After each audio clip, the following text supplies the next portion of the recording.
All right, welcome to Service Headline News. I am your host, Marty Smith, and I'm joined by Eric Perrott. What's going on, guys? And we're here to bring you the latest headlines and updates pertinent to all servicemen and women. So sit back, get informed, and have a laugh as the Swearing In Podcast presents Service Headline News. We have Jake Wall is on assignment today for all you Jake Wall fans out there.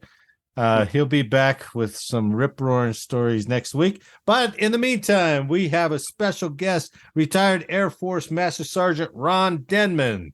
Thanks for coming on the podcast, Ron. Oh, glad to be here, man. Loving it. Just a quick background on Ron. You can find his interview on the Swearing In Podcast. Ron grew up in Southeast Houston, Texas. Is that important to say Southeast Houston? To people that are from just opposed to Houston. Yeah, the people that are from Houston, that makes a big difference. Okay. You did a few semesters at Texas A&M before joining the Air Force in '82. Your initial job was a combat controller, so that's good because we got a story on that. You later switched over to the combat camera, right? Right. You assigned to Luke Air Force Base, Arizona, for your first assignment. Right. Later, you did. There you go, Eric the cop. You did some OSI special agent time. Yeah, 7 years. Before you finally retrained into Intel, and you retired in 2007 out of Buckley. That's it.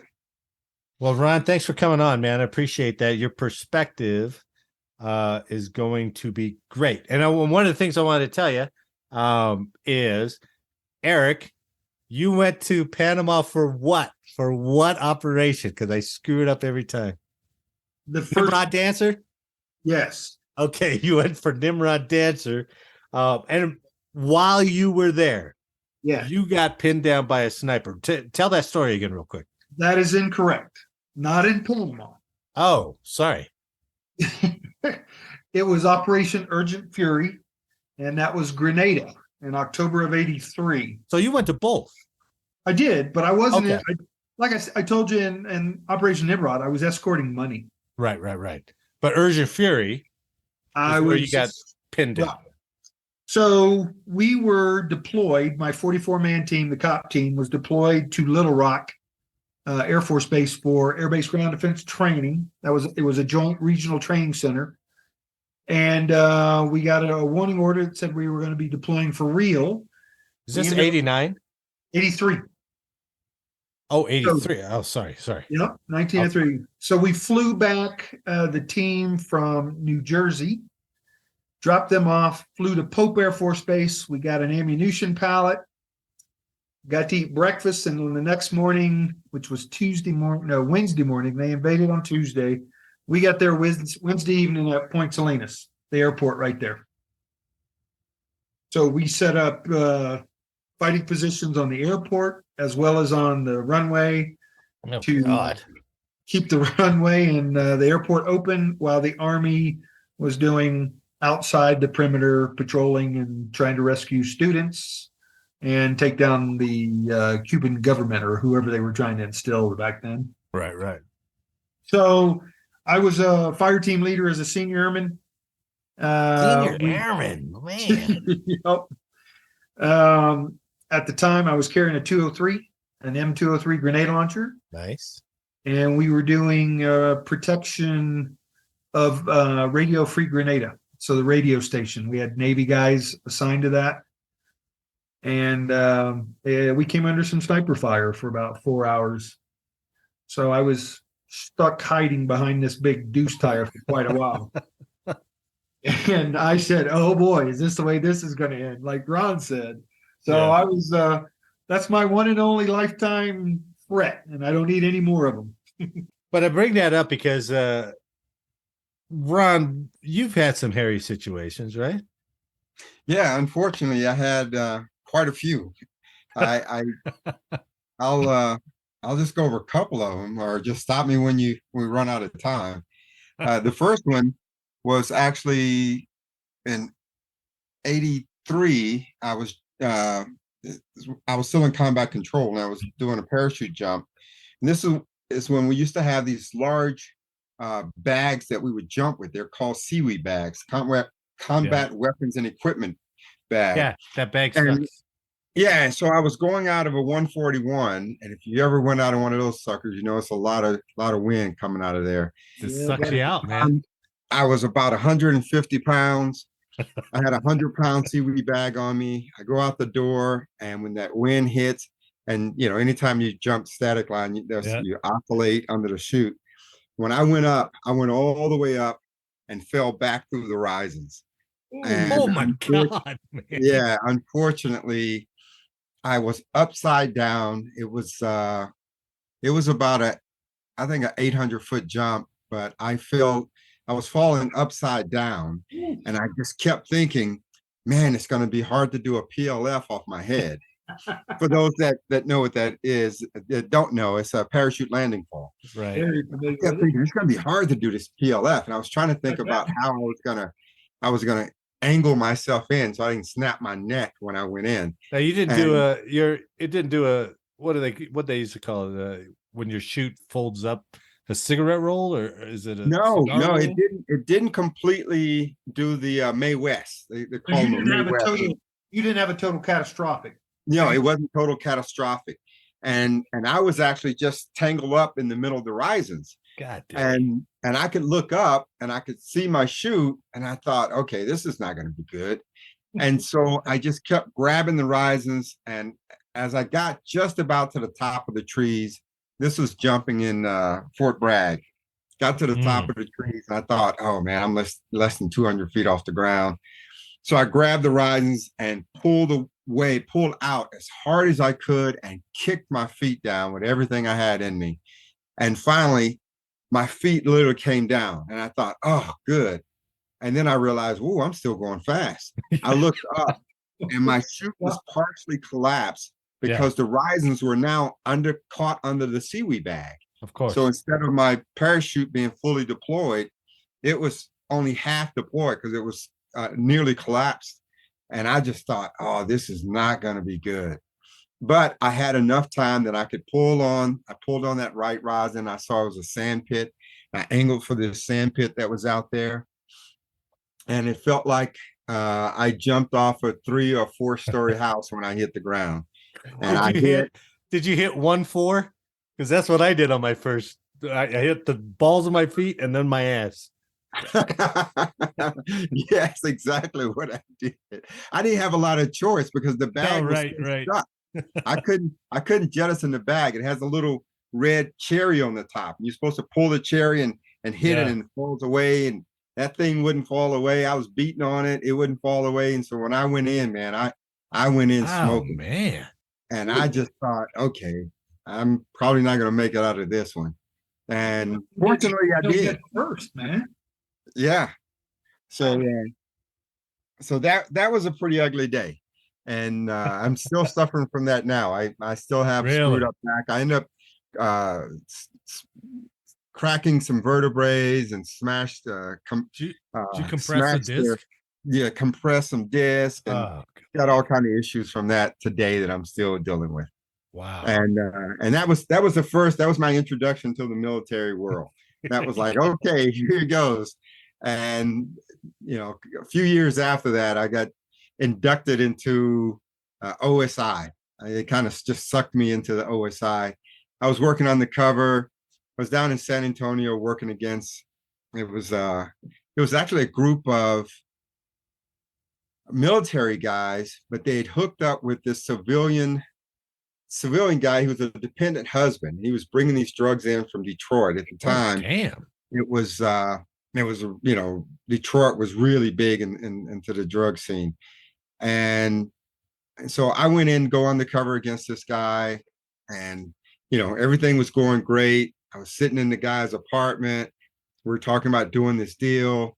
And then all of a sudden he starts freaking out, and he grabs this 357 and he sticks it up to my temple. And damn. Indicating he's going to blow my brains out. Yeah. And so I had to do one of those Clint Eastwood kind of things and say, look, if you don't take that gun away from my head, I'm going to take that gun and shove it up your ass. I was scared of shit. I almost, pissed my pants, but I played it off. You got to play the card, right? You got to play the bluff I played card, it right? off, man. And I didn't freak out because, he thought, oh, you must be a cop. Yeah. I'm like, man, I'm no, a lot of foul language going on there. So I told him, I wasn't a cop and blah, blah, blah. And so finally I was able to talk him down. We ended up doing some deals and he ended up going to jail. Wow. So, he never I gotta ask, Ron, what's worse? Flying upside down on a canopy you can't control or having a 357 Prescott? Right. Yeah. I want to know that too. Oh man, I've never even thought about it in that regard. That's a hell of a comparison. I really think the canopy thing was worse because I felt like I didn't have any control. Right. As I was sitting there with the gun pressed against my head, I was able to feel the guy's hand shake a little bit. So I knew that he wasn't, as confident as his voice would indicate. Yeah. So I thought, okay, this guy is nervous too. And so that just made me think, okay, I got a chance here. I had another undercover operation. I was doing it in Colorado Springs with a buddy of mine. His name was James Parks. And we were going at the time, they had some Jamaican posse guys that were there. Ooh. And they were slinging a lot of dope there. And that's the only time out of the 7 years I worked in OSI, it's the only time I went undercover with a partner. And it was just because it was so dangerous. Yeah. So we got in good with this guy that was, he worked on the base. He wasn't a military guy, but he worked on the base. And we got in good with him and his wife. And we, after 6-7 months of working undercover, we got to the point where we were just walking to their, they had a little apartment and we would just knock on the door and just keep walking and walk in and start hanging out with these guys. So one day we were going in there to do this big buy and we of course were strapped. I mean, we both had weapons on me, myself and James, but we walked into this apartment and the lights were off in the living room. There were a light in the kitchen. And so we walked in as we always do. And all of a sudden the hairs on the back of my neck went up. I glanced over to James and he said, and he looked to his right and nodded as if he was telling me he had the guy on the right. And I just instinctively knew there was somebody behind us. And we had our weapons in these fanny packs that were Velcroed around. I actually still have mine somewhere, but our weapon was in there and I was literally starting to break the Velcro and going for my gun when the guy that owns the house, the apartment, when he came running out going, no, no, no, no. And he threw his hands up. And as I was breaking the Velcro and spinning around, he got in between us. And the guy that was behind me, that was standing behind the door when we walked in, was a guy with a shotgun. He was a Jamaican guy, and he had this sawed-off shotgun. And I saw that shotgun, and I thought, shit, he would have got me before I even, got to the trigger. Right. And I just thought, oh man, that was almost really, really ugly. I shook for hours after that. It wasn't like that TV shit where these guys are all gung-ho. We went ahead and made the deal, bought a lot of drugs, sent all those guys to jail. Yeah. But I shook for a long time. I had a hard time counting out the money. And I kept doing up my money count because I was still thinking I couldn't get over the thought that this guy got the drop on me. Yeah, you were done. Yeah, you were done. My friend, you have had some angels on your shoulders. Oh, yeah. And it didn't stop there. Now that I think about it, a lot of it happens with OSI. Now, I need to stay away from those people because I was working, I got deployed to Iraq. And by now, this is when we were at Buckley.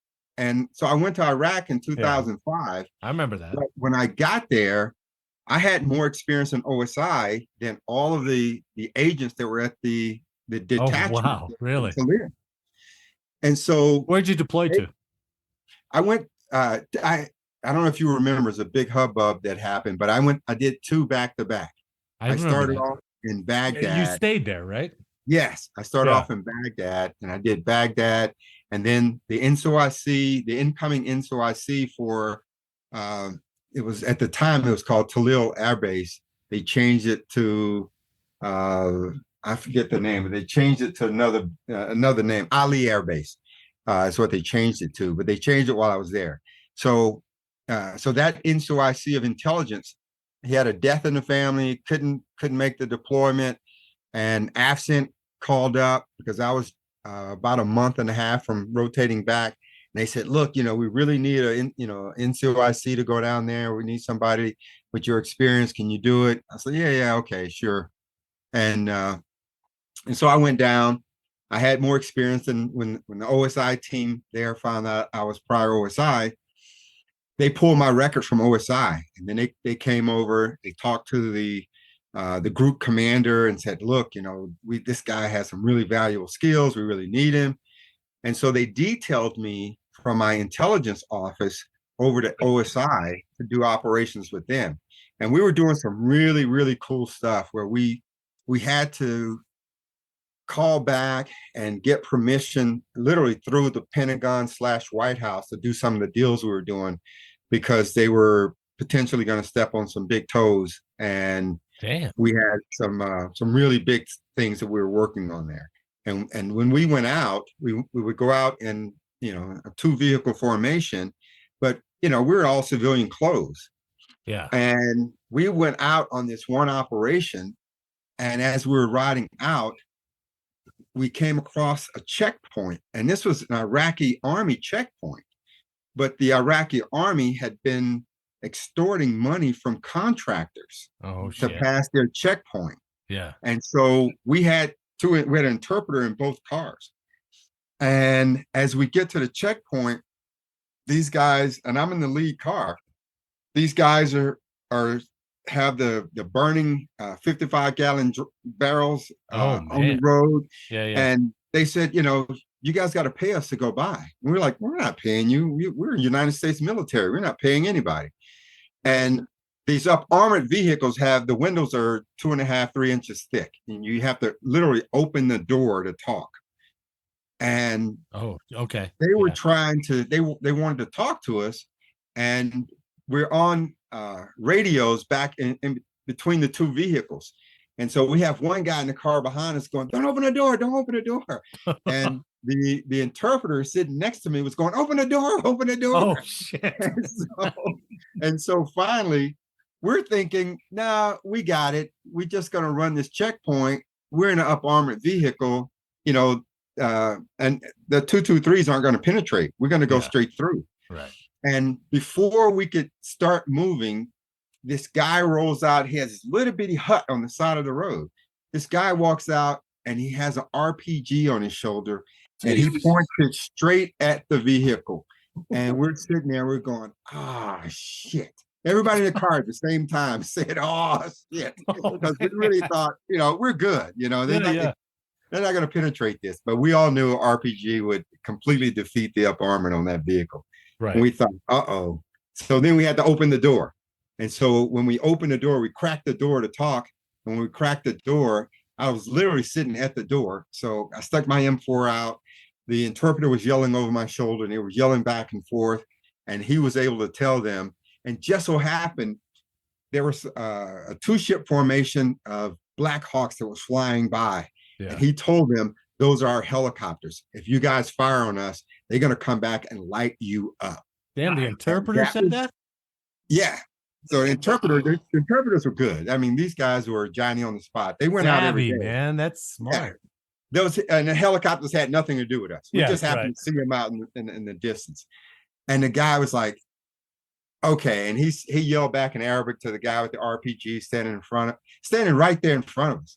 And I thought, oh God, this is not going to work out. And then that guy rolls off, and they moved it. They rolled the cans over. And on the way back, so there was only one road into this desert, one road out. On the way back, we jumped the curb, and we were about 200 or 300 meters off the road in the sand. and we went flying by the checkpoint, and those guys came running after us, but it was too late. This time. Nice. Yeah. We were like, we're not going back through that checkpoint. We're not going through that again. Hey, was that vehicle an up-armored Land Rover? Because I saw a couple. No, they had the Suburbans. It was up-armored Suburbans, black Suburbans that were up-armored. Oh, the Blackwater Suburbans. Yeah, exactly. Holy shit, Ron. God. I know, man. It just just keeps coming. Man, I'm just glad you're on the other end of this podcast, somewhere in Denver and not close. Yeah, no kidding. Yeah. No kidding. God bless. Well, we could go all day. Of listening to Ron almost get killed. So, be careful scuba diving and all that stuff, because all you went through, the last thing you want to do is get, a bad tank from somewhere. Yeah. I think about that every day, man. Every time I go out. While I was out skiing, I was thinking about it while I was out skiing. And your 2-year-old hears that story and they're like, he did what? He hit a tree? How stupid. Upside down, jumping out of the plane? What? Yeah, but no, he's on a green and he hit a tree and he died like Sonny Bono. Yeah. Oh my goodness. So be careful, buddy. Yes. Jesus, that's great, man. Eric, what do you got for a day in history? We'll have a good day in history, but I don't think the exploits will rival our nothing. We're all shamed here, sitting in front of Ron right now. But let's try our best to soldier on. So back in 1898, February 15th, this is in regards to some Navy action. The USS Maine explodes in Cuba's Havana Harbor. Anybody heard of that before? Yeah. No. Yeah. Maybe. Yeah. I don't know. What did it lead to? A massive explosion of unknown origins, which sank the battleship USS Maine in Cuba's Havana Harbor on the 15th of February, killing 260 of the fewer than 400 American crew members aboard. Damn. Yeah. One of the first American battleships, the Maine weighed more than 6,000 tons and was built at a cost of more than $2 million. Ostensibly on a $2 million $2 million of $1898? That's correct. Oh my $2 million. Yeah, I'm sure that equates to quite a bit today. Jesus, so weird. So, ostensibly on a friendly visit, the Maine had been sent to Cuba to protect the interest of Americans, which were there after a rebellion against the Spanish rule broke out in January. An official U.S. Naval Court of Inquiry ruled in March that the ship was blown up by a mine in the harbor without directly placing the blame on Spain. Much of Congress and a majority of the American public expressed little doubt that Spain was responsible and called for a declaration of war. Yeah, we were well on our way. So there you have it, ladies and gentlemen. February 15th, the USS Maine explodes. Is that what led to the Spanish-American War? Yes. As a matter of fact, subsequent diplomatic failures to resolve the Maine matter, coupled with United States indignation over Spain's brutal suppression of the Cuban rebellion and continued losses to American investment, led to the outbreak of the Spanish-American War in April of 1898. Jesus. So let's think about this for a second. That's amazing. To go, that incident led to the Spanish-American War. So was it the Lusitania that led us into World War One? I know that was a sinking, but I'm not sure if that's what led it. I think we had some other course of action. No, it was Ferdinand. Well, yeah, but I mean, I thought the Lusitania is what brought us into it, wasn't it? No, I think Ron's right. It was the assassination of Ferdinand. Archduke Ferdinand. Well, that's what started World War One. Yeah. Right. You're right. But I thought the passenger liner. No, I can't even type it. Let me look this thing up. That's a good question. Lusitania, because I've got a point here. Let's see. Why did Germany say what happened to Lusitania? Okay. Well, let's say, hey, that was a big event, right? It was I think that led up to World War I, too. So you got the Maine that led to the Spanish-American War. Lusitania helped lead us into World War I. Pearl Harbor helped get us or led us to World War II. You got the Pueblo. Was it the Pueblo? What was what was the Tonkin Gulf? Right, the one that really Vietnam, that they used to get us into Vietnam. All these Navy boats sinking, leading us into war. What in the F is going on? Right? Is that crazy? Is that crazy? Damn Navy. What was the one that was detonated? It didn't sink it. It was that destroyer that was blown up. Which one was that during the Iraq War? Oh, the Cole? Yeah, the Cole. The Cole. That's a good point too. Good one. Yeah, the Cole. Well, that was part of it. All that terrorist stuff that was coming out. The Cole was definitely a big part of that. Yeah.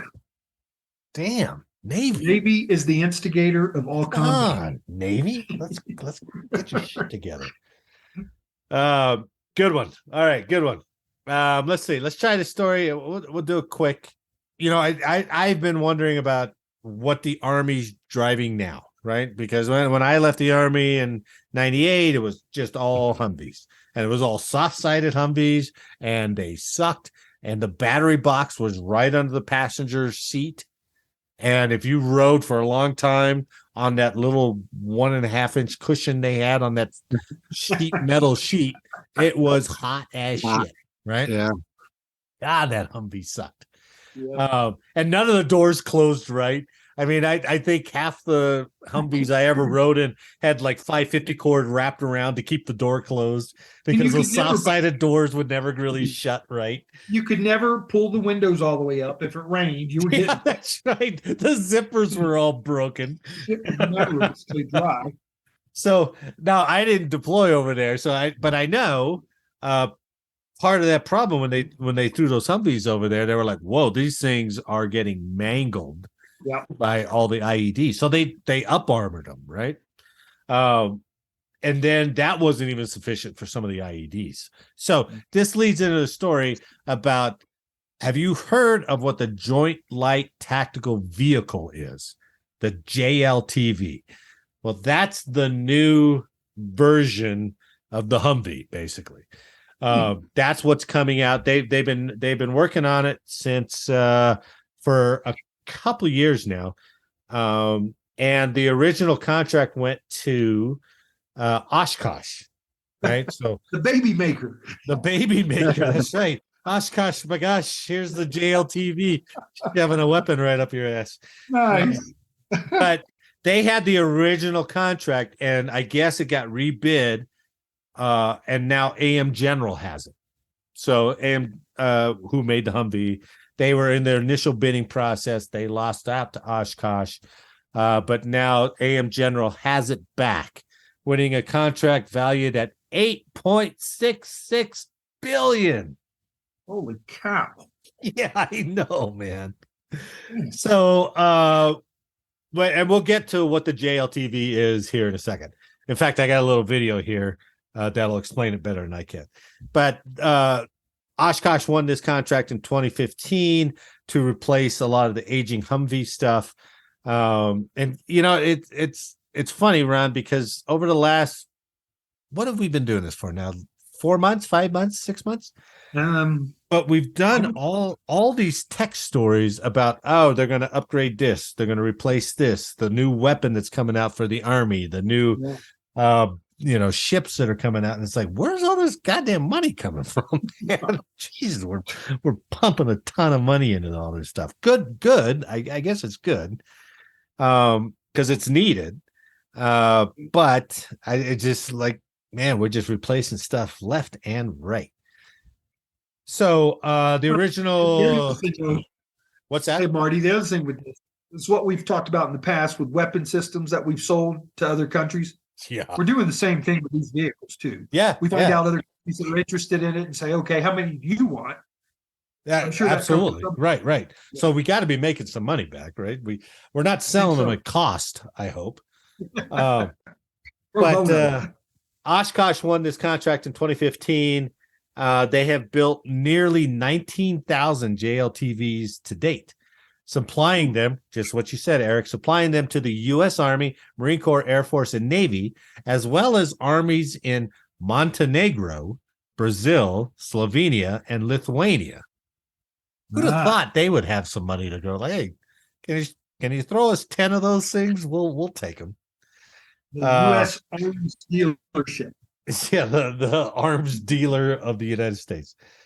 The company's under contract to build more than 22,000 through November of this year. So before they give it up to AM General, the Army's planned procurement objective is almost 50,000 trucks. And you were over there, Ron, and you were all in the up armored stuff, right? Yes. And the Humvee has no power when it's all up armored. Basically, Yeah, right? They move and they shake and rattle and Oh, really? oh man, they rattle really, really bad. And it's not nearly the room you think is going to be inside those things. It looks like a big vehicle, but when you're fully up armored as well and you have all your body armor on. Oh God, yeah. Yeah, it's hard getting in, hard getting out. It's uncomfortable. It's a pain. See, when I was in, and we had to wear those goddamn masks, you know, the NBC masks, the pro masks, protective masks, getting into that Humvee and then trying to strap that seatbelt around that mask that's around your hip and all your LBE and everything else is like, God, and once you're in, I was like, I don't want to get out. And once you're out, I was like, I don't want to get back in because it's such a process. It's so pain in the ass. Ron, what was the coolest vehicle you rode in when you were there? Was it the Suburban or did you ride in something that you went, holy cow, this is freaking cool? The up armored what is it? The Land Rover, the British Land Rover. Really? Yeah. That's what I saw. Yeah, they were nice. This little video, which I'll put in the comments or in the notes for anybody who wants to hear it. The venerable Humvee was the first fielded to combat units in the mid-1980s. It had impressive mobility. It was fast and extremely reliable.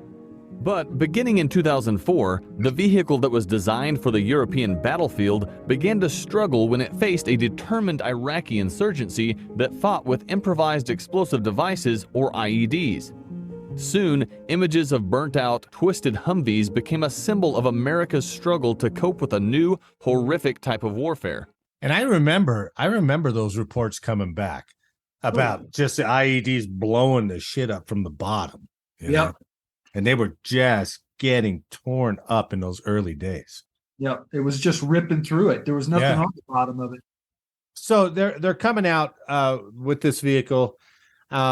And what the Army did was they up armored the Humvees, and then they went to the MRAPs. I can't remember what the MRAP stands for, but that thing looks like that Jawa trash collector from Star Wars, man, because it's tall and narrow, and just seeing that thing lumber. But it had a ton of armor, but it was slow.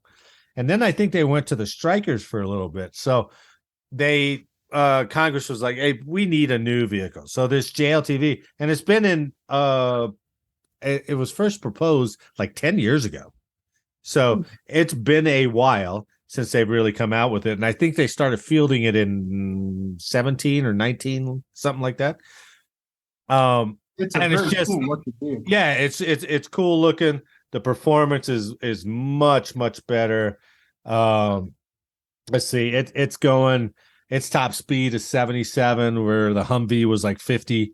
It can go 100 miles further. It can carry almost 3,000 pounds more. Ooh. It has the Humvee had a 6.5 liter turbo diesel, produces 190 horsepower. Damn, which is, it's like that's not much, right? But the JLTV has the Duramax 6 liter V8 producing 400 horsepower. And plus, that's also their commercial engine. So that helps the supply line too. But I was watching some things on this JLTV, and it's really cool with all the cameras they have around it.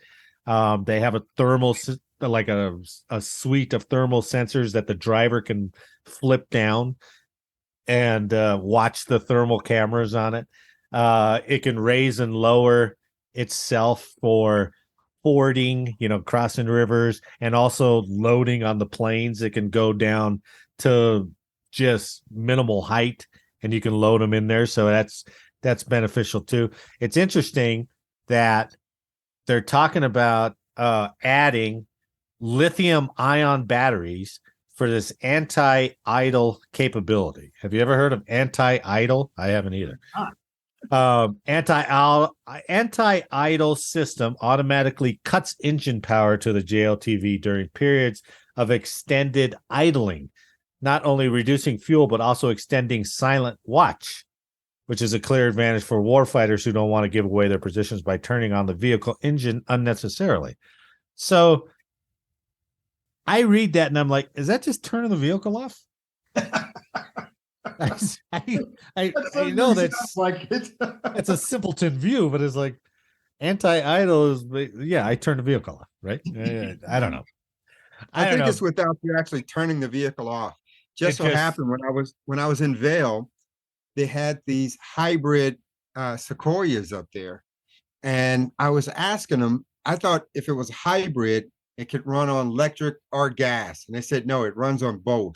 So it has this anti-idle kind of motor on it. So when it pulls up, it's quiet, and it's basically the electric motor is running when it's not moving. So it's running on the electric motor, and it's just sitting there keeping everything powered. But then when you start to drive, it actually switches over to the other motor. So when you step on the gas, then the combustion part takes over. Correct. Now that he explained that, I've seen it in the rental cars that we've rented a couple of times. Yeah. You pull up to the light, and all of a sudden it feels like the vehicle turned itself off, and it's not. Then you apply pressure to the gas, and you can hear the engine kick in. Okay. Right. Well, BMW and Cadillac, they both have that in their vehicles as well. I got you. Very cool. That's pretty cool. So they can't sit there, because I've sat in Humvees idling for hours. And just hours. You're just sitting there, right? So okay, that's pretty smart. That's I guess I take my smart ass comment back, I suppose. But still, lithium ion is like, aren't those the batteries that were blowing up on the planes? Yeah. Aren't those the ones that catch fire and don't stop burning until there's nothing left to burn? Exactly.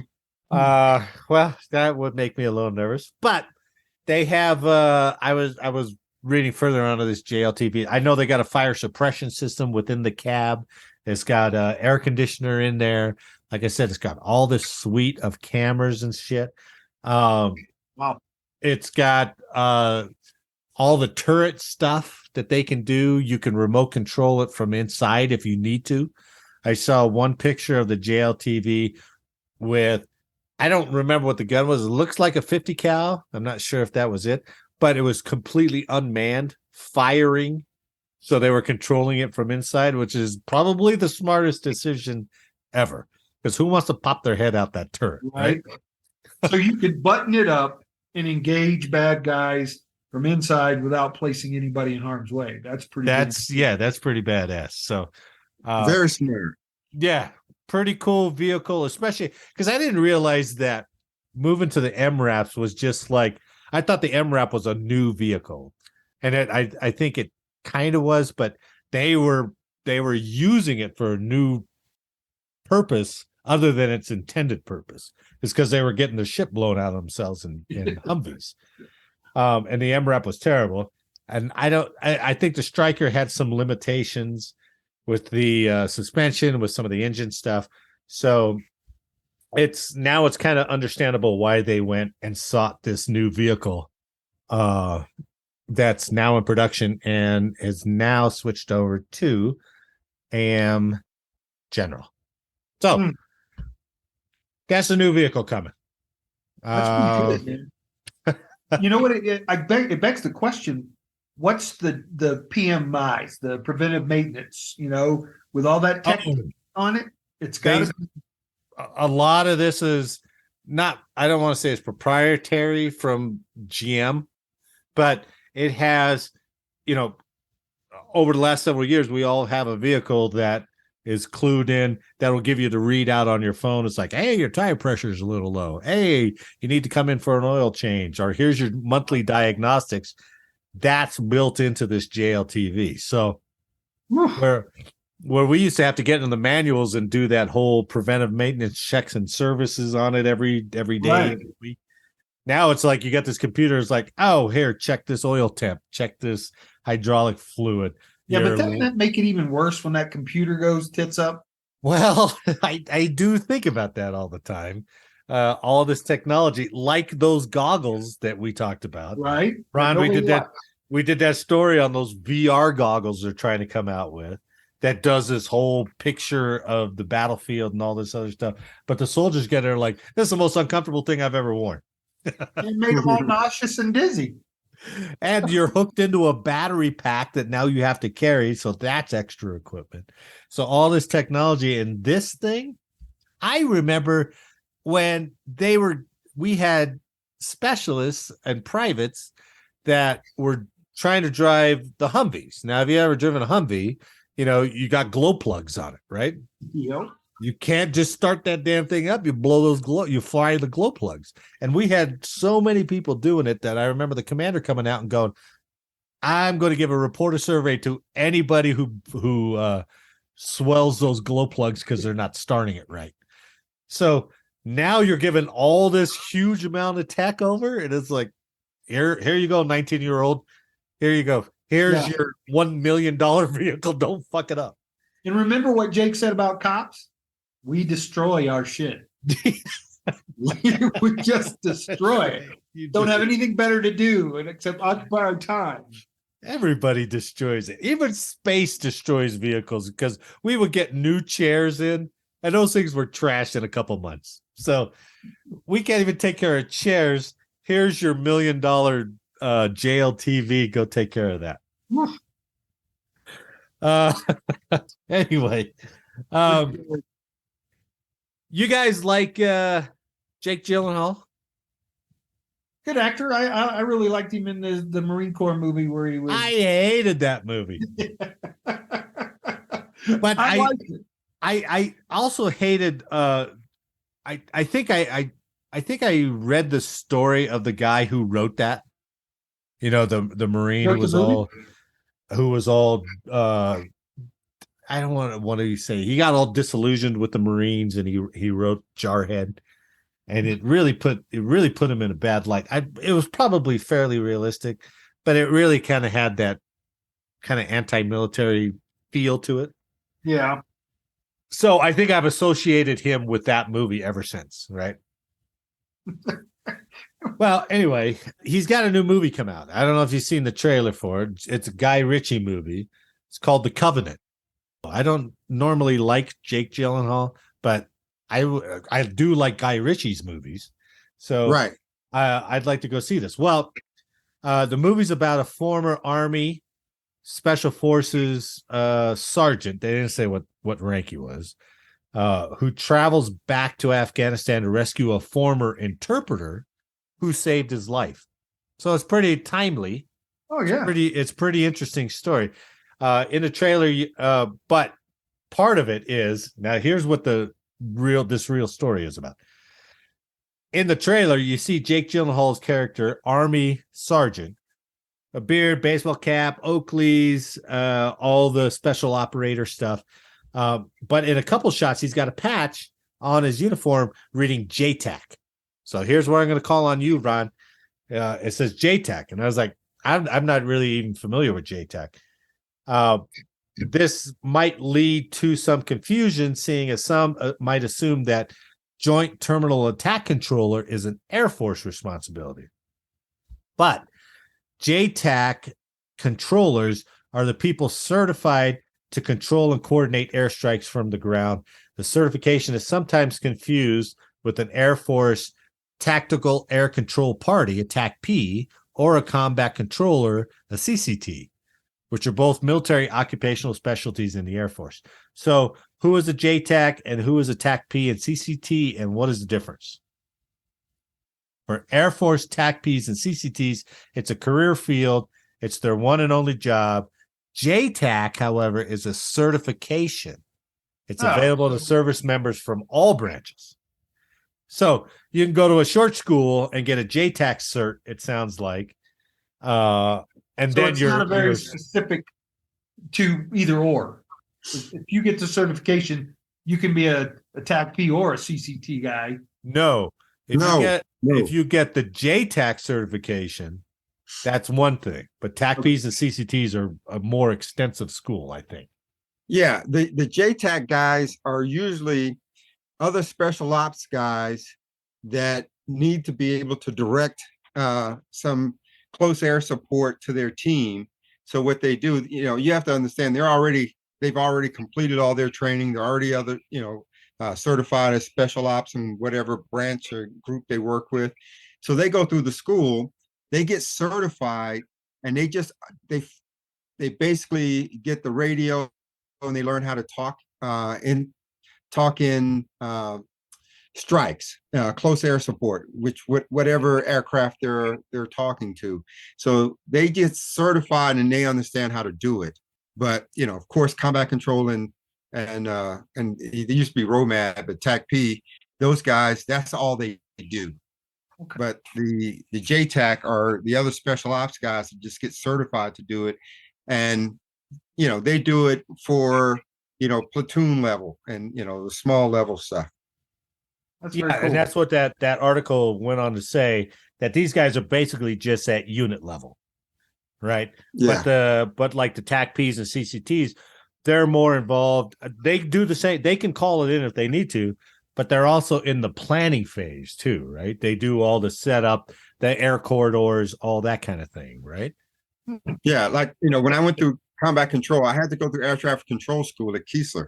God damn, air traffic control, really?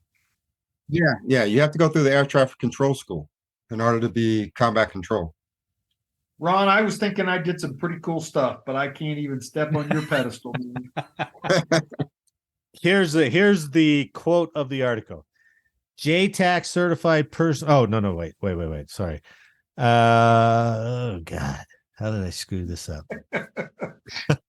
It's all CCT and TAC-P are JTAC, but not all JTAC are CCT or TAC-P or something like that. Ron to the rescue. That's the one, right? Yeah. That's it. That's right. Ron, real quick, what's the difference between what CCT did and what TAC-Ps did? TAC-P calls in, they work with what we call the fast burners. So they work with the fighter planes, and combat control works drop zone, extraction zones, parachute landing zones, and they call in strikes when they need to. But the TAC-P, that's their job, is just to be assigned to the Army, and they call in strikes because the Air Force didn't want armies controlling Air Force property, basically. And so for that reason, they said, okay, look, we can't have some Army guy that doesn't know about airplanes controlling our damn airplanes. So we got to train our own guys, and then we'll have them in bed with you and let them do it, but we're not letting you guys touch our shit. I could see the Air Force general going, what, Army guys can do what we're doing? Well, we can't have that. We just got to eliminate the Army guys. We can't have them showing us that it's the same thing. So, Ron, when you were a combat controller, did your injuries hurt you staying in? Is that maybe why that's exactly why I got out and transitioned out? Moved to combat camera. Yeah, I left that and went to combat camera. Okay. Well, that is you joined a long fraternity of people trying to go to those schools and are busting themselves up. Yep. Yeah. I've talked to many guys who were in artillery and they went to Ranger school, right? And they got out of Ranger school and they're like, that school fucked me up so bad. I'll never be a Ranger. Because I screwed my knee, my ankle, my back up. They got through the school, but to do that full time, and that's why some of those special ops guys that can do that, I mean, there is a certain DNA and a certain body type. And even those guys can only do it for a few years. You know, Yeah. you see like an E7 special ops guy, and you're like, hats off to you, bro. But you are rare because that's a young man's game, man. That's tough. I wanted to see one more story. Let's get a funny story out of Ron. Ron, what was the first place you lived when you got to get out of the billets or the barracks? It was in remember? Japan. Oh, Yeah, it was in here we Okinawa. go.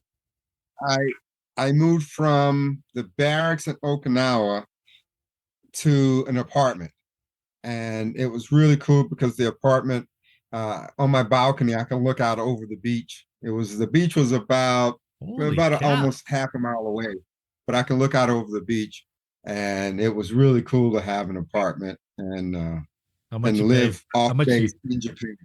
How much you pay for that thing? At the time, I think it was about $700 a month. This was 700. Holy shit. Yeah, this is Japan. So this was 85 or 87. God, How wow. old were you, Ron? 24, 25. So it's probably close to being one of the first times you ever got to live by yourself in your own place, huh? Yeah, other than college, when I was in college, I lived in an apartment. But other than that, but I had roommates. And so other than that, that was the first time I was living by myself. That's a bachelor pad out there to look. Hey, you want to come up and look at the beach? You're right. Oh, you guys, you're so sexy. I did PME at Cadena from the Philippines. I went to the NCO prep school there. Oh, I'm sure you enjoyed it there then. I did, yeah. It was the first time I ever got to see a vending machine talk. Oh, really? They had that over there? Yeah, I didn't understand what it was saying, but it would talk. You vended a soda or something. It was a talking vending machine. Really? Wild. Yeah. Well, let's finish this up. On behalf of all of us here, I'd like to thank you for listening today. Ron, thanks for sitting in. We really appreciate it. That was a blast. Please like, share, subscribe, and let us know how we did in the comments. And as always, make sure to download the next episode for more service headline news. Ron, thanks again. Eric, thanks for the week, and I'll see you next week. You got it, Marty. Ron, thanks. Ron, really appreciate you coming on, taking time. Yeah, that was fun, Ron, man. Thanks.